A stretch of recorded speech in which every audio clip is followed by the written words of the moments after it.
स्वागत है आप सभी का लेसन नंबर 5 में। आज हम बात करेंगे कंपोजिशन स्कीम की। अब ये कंपोजिशन स्कीम क्या होती है? जब भी आप जीएसटी में अपना रजिस्ट्रेशन कराते हैं तो आपको दो प्रकार के स्कीम आपको मिलती है, एक रेगुलर स्कीम और दूसरा कंपोजिशन स्कीम। आज हम बात करेंगे कंपोजिशन स्कीम की। कंपोजिशन स्कीम की बात इसलिए कर रहा हूँ, ये सिर्फ लघु व्यापारियों को ही मिलती है, जो स्मॉल इंडस्ट्रीज वाले होते हैं। छोटे व्यापारी, ऐसे छोटे व्यापारी जिनका धंधा बहुत ज़्यादा स्केलेबल नहीं होता है, उनको एक क्राइटेरिया दे दिया गया है जो कि बिल्स और एक बुक कीपिंग नहीं रखना चाहते हैं।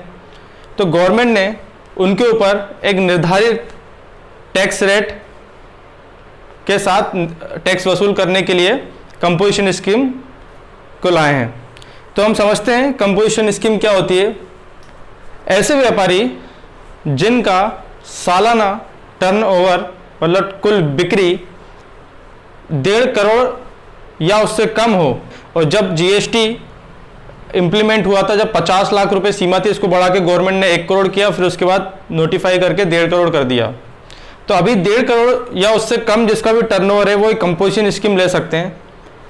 लेकिन उसमें भी एक बात है कि हमें दो चीज़ें इसमें समझनी होती है, एक टर्नओवर के आधार पे, दूसरा एक्टिविटी के आधार पे। मतलब एलिजिबिलिटी देखने के लिए पहले तो टर्नओवर देखना पड़ता है और दूसरा एक्टिविटी देखनी पड़ती है कि किन लोगों को ये कंपोजिशन स्कीम मिल सकती है।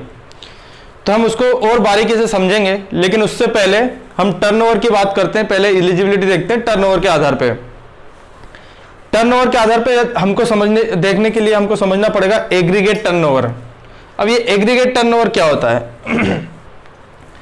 तो एग्रीगेट टर्नओवर को समझने के लिए मैंने कुछ पॉइंट लिखे हैं कि all supplier of goods and service, मतलब जितने भी गुड्स एंड सर्विस दोनों टर्नओवर में ही आता है। आप जो भी बिक्री करते हो, जो भी सर्विस प्रोवाइड करते हो, तो जो टोटल टर्नओवर आपका हुआ वो आपका कहलाता है टर्नओवर।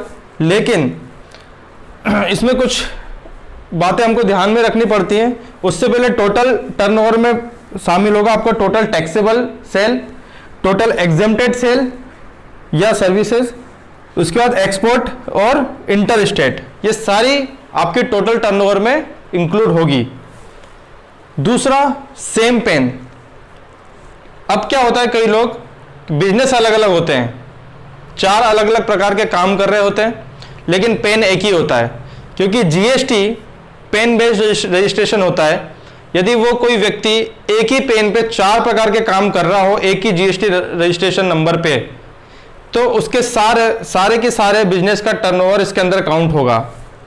तीसरा एक्सक्लूडेड, मतलब इसमें क्या काउंट नहीं करेंगे टोटल टर्नओवर में, टोटल जो टैक्स की वैल्यू है, मतलब आईजीएसटी, सीजीएसटी और एसजीएसटी, इसको हम टोटल टर्नओवर में काउंट नहीं करेंगे।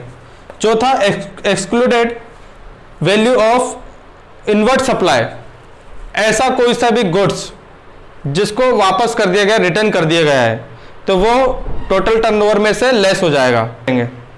तो उम्मीद करता हूं आज का ये वीडियो समझ में आ गया होगा। अगले वीडियो में हम बात करेंगे एक्टिविटी के आधार पे कैसे हम एलिजिबिलिटी निकालेंगे कंपोजिशन स्कीम के लिए। तो मिलते हैं अगले वीडियो में, तब तक के लिए।